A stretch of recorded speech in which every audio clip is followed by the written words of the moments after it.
ഷാക്കിർ, അങ്ങനെയാണെങ്കിൽ RSSന്റെ പിന്തുണ സ്വീകരിക്കുന്നതിൽ എന്താണ് തെറ്റുള്ളത്? RSSനോടും ജമാഅത്തെ ഇസ്ലാമിയോടുമുള്ള നിലപാടുകൾ എങ്ങനെയാണ് നിങ്ങൾ വേർതിരിച്ചു പറയുന്നത്? ഞാൻ ആലോചിക്കുന്നത് മറ്റൊരു കാര്യമാണ്. എന്താണ് മഞ്ജുഷ, അതിനു മുമ്പ് എനിക്ക് ഒരു മിനിറ്റ് സമയം തരണം. നിങ്ങൾ ഇടപെടരുത് ദയവ് ചെയ്തിട്ട്.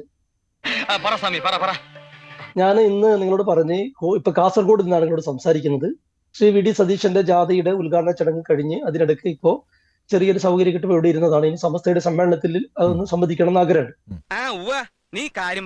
പിന്നെ സ്വന്തം അമ്മ മരിച്ചിട്ട്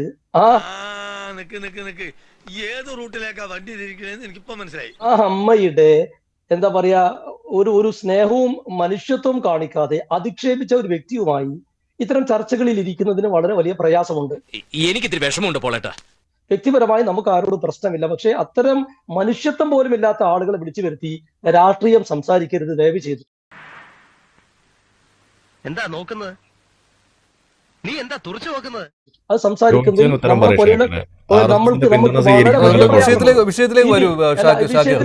ഇതാണോ നിങ്ങളുടെ വിഷയം? പിന്നെ താൻ എന്തോ നാടോ സംസാരിക്കുന്നത്? ഉമ്മാന്റെ കാര്യം നമുക്ക് വേണമെങ്കിൽ വേറെ പറയാം. സ്വർഗത്തിൽ ഹൂറന്മാരില്ല. ആരിഫ് ഹുസൈനെ, ഞാൻ ഇവിടെ മനുഷ്യന്മാരുടെ സംസാരമുള്ളൂ, പോലെ മനുഷ്യത്വമില്ലാത്ത ആളോട് സംസാരമില്ല. ഞാൻ ആദ്യം പറഞ്ഞു സംസാരില്ല.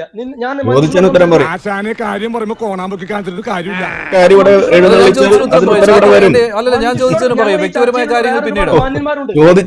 പറയും ഷാക്കിർ. ചോദിച്ചതിന് ഉത്തരം പറയും. RSSന്റെ പിന്തുണ സ്വീകരിക്കൂ. RSSഉം ഈ ജമാഅത്ത് ഇസ്ലാമും തമ്മിലുള്ള വ്യത്യാസം എന്താണ്? ജമാഅത്തെ ഇസ്ലാമിയുടെ പിന്തുണ സ്വീകരിക്കുന്നതും തമ്മിൽ നിങ്ങൾ എങ്ങനെ വേർതിരിച്ചു പറയും എന്നുള്ളതാണ്. എന്താ ബന്ധമെന്നോ? ഈ 1925 മുതൽ RSS ഹിന്ദു രാഷ്ട്രവാദവുമായി ഇന്ത്യ രാജ്യത്ത് പ്രവർത്തിക്കുന്നു. എനിക്ക് ഓർമ്മയില്ലാത്ത കാര്യം തനിക്ക് ഓർമ്മയുണ്ടോ? അല്ല, എത്രയോ വർഗീയ കലാപങ്ങൾ, വർഗീയ ആഹ്വാനങ്ങള്, അധിക്ഷേപങ്ങള്, വംശീയ എന്താ പറയാ വംശഹത്യകള് ഇങ്ങനെ നിരന്തരമായി നടത്തിയിട്ടുള്ള ആളുകൾ RSS. ജമാഅത്തെ ഇസ്ലാമിയുടെ ഭരണഘടനയിൽ തന്നെ ഉള്ളത് മതരാഷ്ട്രവാദമാണ്. പറയട്ടെ, അതാണ് ഞാൻ ചോദിക്കുന്നത്. വ്യത്യാസം എങ്ങനെ പറയുമെന്നാണ്. അവർക്ക് സമയം കൊടുക്കുന്ന എന്നെ സംസാരിക്കുമ്പോൾ ഇടപെട്ട് തടസ്സപ്പെടുത്തല്ലേ? ഞാൻ പറയും, നിങ്ങൾ ചോദിച്ച ചോദ്യത്തിന് ഞാൻ ഉത്തരം പറയാം. നിങ്ങൾ സമയം തന്നാൽ മതി. ഞാൻ പറയുന്നത് RSS എന്ന പിന്നെ വർഗീയ കക്ഷി ഈ രാജ്യത്തിന് ശത്രുവായി, മാനവ കുലത്തിന് ശത്രുവായി വർഗീയത കാണിച്ചുകൊണ്ടേയിരിക്കുന്നു. ഇവന്റെ മുഖം മൂടി പിച്ച ചിന്തുന്ന ഫോട്ടോകളാ. എന്നാൽ ജമാഅത്ത് ഇസ്ലാമി, ഞാൻ ആദ്യം പറഞ്ഞു, ജമാഅത്ത് ഇസ്ലാമിയുടെ ഏതെങ്കിലും നയങ്ങളോട് അവർ നിലപാടുകളോട് യോജിപ്പുള്ള ആളുകളല്ല നമ്മൾ. മതപരമായി വ്യത്യസ്ത അഭിപ്രായമുണ്ട്, മതപരമായിട്ടുണ്ട്, രാഷ്ട്രീയപരമായിട്ടുണ്ട്. നിന്റെ തലയിൽ ആള് താമസമില്ലേ? അയാൾ കള്ളനാ. പക്ഷേ അവര് രാഷ്ട്രീയപരമായി ഒരു പാർട്ടി ഉണ്ടാക്കി കേരളത്തിൽ പ്രവർത്തിക്കുമ്പോ നേരത്തെ CPM-ഉമായി അവർ സഖ്യമുണ്ടായപ്പോ വോട്ട് ചെയ്യാൻ തീരുമാനിച്ചപ്പോ ഞങ്ങൾ പറഞ്ഞത് ജമാഅത്ത് ഇസ്ലാമി വർഗീയമാണെന്നല്ല, അന്ന് അവർ എടുത്തിട്ടുള്ള രാഷ്ട്രീയ നിലപാട് തെറ്റായിരുന്നു എന്നാണ്. CPM-നെ പോലെ വികസന വിരുദ്ധതയുള്ള തരാതരം പോലെ വർഗീയ കക്ഷികളെ കൂട്ടുപിടിക്കുന്ന ഒരു സംഘടനയ്ക്ക് പിന്തുണ കൊടുത്തത് രാഷ്ട്രീയമായും നമ്മുടെ കേരളീയ സമൂഹത്തിനും അപകടകരമാണ് എന്നാണ് അക്കാലത്ത് UDF കുത്തിത്തിരിപ്പുണ്ടാക്കിയപ്പോ എന്തൊരാശ്വാസം. ജമാഅത്തെ ഇസ്ലാമിയുടെ ആശയങ്ങളോട് നിങ്ങൾക്ക് യോജിപ്പില്ല, പക്ഷെ വോട്ട് വാങ്ങുന്നതിൽ തെറ്റില്ല. അതാണല്ലോ അല്ലേ? ജനാധിപത്യ മുന്നണിക്ക് ഇത്തവണ വോട്ട് ചെയ്യാൻ തീരുമാനിച്ചാൽ അതിലെന്താണ് കുഴപ്പമെന്നാണ് ശ്രീ VD സതീശൻ ചോദിച്ചിട്ടുള്ളത്. അല്ല, ഞാൻ ചോദിച്ച ഇത്രയേ ഉള്ളൂ. LDF ആണെങ്കിലും UDF ആണെങ്കിലും ആശയത്തോട് യോജിപ്പില്ല ജമാഅത്തെ ഇസ്ലാമിയുടെ, പക്ഷെ വോട്ട് കിട്ടിയാൽ വാങ്ങും. നമ്മുടെ നാട്ടിലെ സ്ഥിതിഗതികൾ ഇങ്ങനെയൊക്കെയാണ്.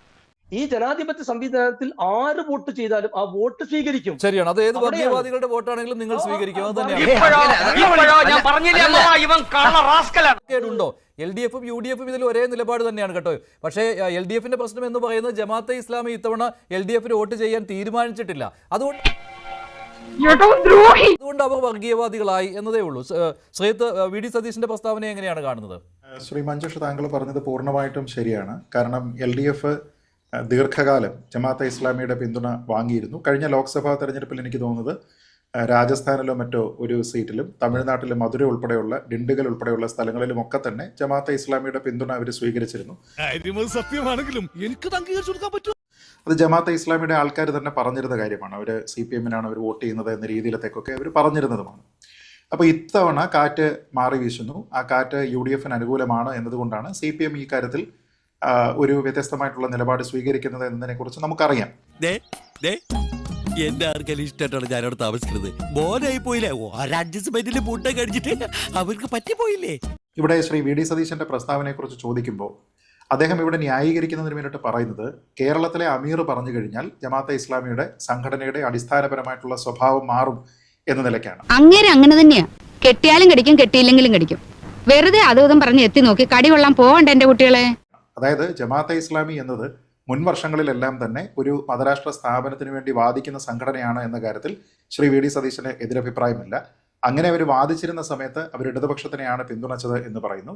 ഞങ്ങളുടെ കൂടെ ചേർന്ന ശേഷം അവരിൽ യാതൊരു വർഗീയതയും ഞാൻ കണ്ടിട്ടില്ല. എന്നിട്ട് കേരളത്തിലെ അമീർ അദ്ദേഹം ഈ സംഘടനയുടെ സ്വഭാവം മാറിയിട്ടുണ്ട് എന്ന നിലയ്ക്ക് സംസാരിച്ചിരിക്കുന്നു. അതായത് അവര് മതരാഷ്ട്ര സ്ഥാപനത്തിന് വേണ്ടിയിട്ട് ശ്രമിക്കുന്നില്ല എന്നൊരു അഭിപ്രായം അദ്ദേഹം പറഞ്ഞതുകൊണ്ട് ആ സംഘടനയുടെ സ്വഭാവം മാറി എന്ന നിലയ്ക്കാണ് ശ്രീ വി ഡി സതീശൻ അവരെ ന്യായീകരിക്കുന്നത്. എന്റെ ഉദ്ദേശത്തിൽ ശുദ്ധിയില്ലേ സാർ? ഉണ്ടുണ്ട്, വേണ്ടോളം ഉണ്ട്. അങ്ങനെയാണ് എങ്കിൽ ഒരു പാരലൽ നമ്മളിവിടെ കൊണ്ടുവരാനായിട്ട് നോക്കിക്കഴിഞ്ഞാൽ RSSന്റെ തലപ്പത്ത് ഇരിക്കുന്നയാളാണ് സർസംഘചാലക്. ഇപ്പോൾ ജമാഅത്തെ ഇസ്ലാമിയുടെ കേരള ഘടകത്തിന്റെ അമീർ എന്നതിനേക്കാൾ കൂടുതൽ ചുമതല ദേശീയ സംഘടനയായിട്ടുള്ള രാജ്യത്ത് മൊത്തമുള്ള RSSന്റെ സർസംഘചാലകായിട്ടിരിക്കുന്ന ആളിന് ഉണ്ട് എന്നതിനെ കുറിച്ച് അറിയാം. അങ്ങനെയാണെങ്കിൽ RSSുമായി ബന്ധപ്പെട്ട് നിലവിലുള്ള കാഴ്ചപ്പാടുകൾ അതിലെന്തെങ്കിലും തിരുത്തലുകൾ സർസംഘചാലക് വരുത്തിയാൽ അതും വി ഡി സതീശൻ അംഗീകരിക്കേണ്ടി വരും. അത് പിന്നെ അമീർ പറഞ്ഞത് ഇതാണ്, ഞങ്ങൾ മതരാഷ്ട്രവാദം ഉന്നയിച്ചിട്ടില്ല എന്ന്. അത് വിശ്വാസത്തിലെടുക്കുകയായിരുന്നു UDF നേതൃത്വം ചെയ്തത്. പിന്നെ ഈ ജമാഅത്തെ ഇസ്ലാമി എന്ന് പറഞ്ഞാൽ വലിയൊരു സംഭവമൊന്നുമല്ലല്ലോ. അവരെ വലിയ ഈ കേരള സമൂഹത്തിൽ എന്തോ ഒരു വലിയ സംഭവമാക്കി ഇപ്പോൾ അവതരിപ്പിക്കുകയാണ്.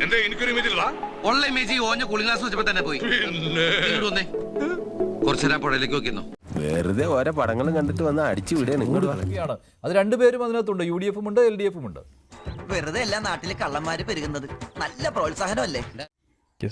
ഇവിടെ നടന്നുകൊണ്ടിരിക്കുന്നത് 3 തരികിടകളാണ്. ഒന്ന്, ജമാഅത്ത് ഇസ്ലാമി മതരാഷ്ട്രവാദം തള്ളി പറഞ്ഞു എന്ന് വരുത്തി തീർക്കുക. അങ്ങനെ തള്ളി പറഞ്ഞിട്ടില്ല.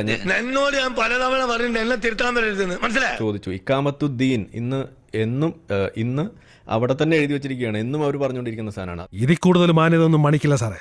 നിങ്ങൾ പറഞ്ഞു തന്നാൽ മതി. ഇവിടെ ഇരുന്നിട്ട് അതിനെ വെളുപ്പിക്കുന്ന ആളുകളോട് എനിക്ക് ചോദിക്കാനുള്ള അത്രേ ഉള്ളൂ. ഇക്കാമത്തുദ്ദീൻ എന്ന് പറയുന്നതിന്റെ അർത്ഥം എന്താണെന്ന് മലയാളത്തിലൊന്ന് പറഞ്ഞു തരാം. അതെന്താ നിങ്ങൾക്ക് പറയാൻ കഴിയും? ഒന്ന് ഡിഫൈൻ ചെയ്ത് തരൂ.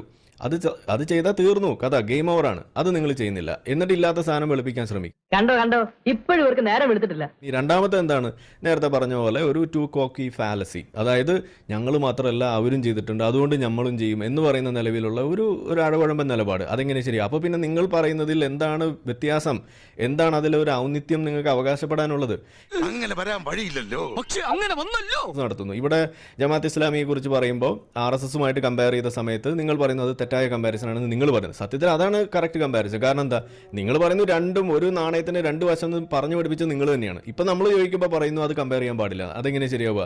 അപ്പൊ നിങ്ങൾ പറയണം, ഈ പറയുന്ന RSSുമായിട്ട് കമ്പയർ ചെയ്യുമ്പോൾ എന്ത് അടിസ്ഥാനത്തിലാണ് നിങ്ങൾ അതിനെ ഡിഫറൻഷിയേറ്റ് ചെയ്യുന്നത്? എവിടെയാണ് RSSനെ മാറ്റി നിർത്തുന്നതും ജമാഅത്ത് ഇസ്ലാമിയെ എടുക്കുന്നതും എന്നുള്ളതിന് കൃത്യമായ കാരണം പറയാം. നിങ്ങൾക്ക് പറയാൻ കഴിയുന്നില്ല. ക്ഷമിക്കണം, ഉപദ്രവിക്കരുത്, ജീവിതമാണ്. വാ തുറന്ന് ഒരു അക്ഷരം മിണ്ടായിരുന്നാ മതി. എന്ത് ചോദിച്ചാലും ഗമേൽ തട്ടി മൂളിക്കണം. അതോടൊപ്പം നിങ്ങളവിടെ കമ്പയർ ചെയ്യുന്നത് ഇന്ത്യൻ നാഷണൽ ലീഗ് അതുപോലുള്ള മറ്റ് ചില പാർട്ടികളുമായിട്ട്. അവരുടെ ഭരണഘടനയൊക്കെ എടുത്തു നോക്കിയാൽ അതിൽ അവർ കൃത്യമായിട്ട് എഴുതി വെച്ചിരിക്കുന്നത് എന്താണ്? അത് ഡെമോക്രസി, സോഷ്യലിസം, സെക്യുലറിസം ഇതിനൊക്കെ ഉയർത്തി വെക്കുന്നതാണ് എഴുതി വെച്ചിരിക്കുന്നത്. എന്നാൽ ഈ ജമാഅത്ത് ഇസ്ലാമിയുടെ കോൺസ്റ്റിറ്റ്യൂഷനിൽ എന്താ എഴുതി വെച്ചിരിക്കുന്നത്? മതരാഷ്ട്രവാദം, ഇക്കാമത്തുദ്ദീൻ, ഹുക്കൂമത്തെ ഇലാഹി, ഇത് തന്നെയാണ് ഇപ്പോഴും എഴുതി വെച്ചിരിക്കുന്നത്. ജമാഅത്ത് ഇത്ര കാലം കൊണ്ട് നടന്ന ജനാധിപത്യ വിരുദ്ധതയാണ്. അത് പിന്നെ അങ്ങനെയാണല്ലോ മോനെ. ഞാൻ മുഖസ്തുതി പറയാന്ന് വിചാരിക്കരുത്. നീ ജന്മത്തെ നന്നാവില്ല. ജനാധിപത്യം ഹറാമാണ്. നിങ്ങളുടെ നിസ്കാരം പോലും സ്വീകരിക്കണം എന്നുണ്ടെങ്കിൽ ഇന്ത്യ ഒരു ഇസ്ലാമിക വ്യവസ്ഥിതി ആകണം എന്ന് പഠിപ്പിക്കുന്ന സാധനമാണ്. നമ്മളിത് പണ്ട് പറഞ്ഞ പ്രസംഗമൊന്നുമല്ല. ഈ ഏതാനും ആഴ്ചകൾക്ക് മുന്നേ നടന്നിട്ടുള്ള ജമാഅത്ത് ഇസ്ലാമിയുടെ ക്ലാസ്സുകളുണ്ട്. യൂട്യൂബിൽ അടിച്ചു നോക്കിയാൽ നിങ്ങൾക്ക് കാണാം. അവർ കൊടുക്കുന്ന ഓൺലൈൻ വിദ്യാഭ്യാസത്തിന്റെ ഭാഗമായിട്ടുള്ള ഓറിയന്റേഷൻ കൊടുക്കുന്ന ക്ലാസ്സുകളിൽ ഇപ്പോഴും പഠിപ്പിക്കുന്ന സാധനമാണ് ഈ പറയുന്നത്. സപ്പോർട്ട് ചെയ്ത് കൊടുക്കുന്നത് എവിടെ വരെ പോകും നമുക്ക് കണ്ടറിയാം. അവിടെ ഇപ്പോഴും പഠിപ്പിക്കുന്നു മതരാഷ്ട്രത്തിന് വേണ്ടി നമ്മൾ കാത്തിരിക്കണമെന്ന്. അപ്പോൾ നിങ്ങൾ ആദ്യം മുതൽ തുടങ്ങുക. ഈ 3 തരം തരികടകൾ മാറ്റി വെച്ചിട്ട് അവർ ചെയ്യുന്നുണ്ട് അതുകൊണ്ട് നമ്മൾ ചെയ്യും.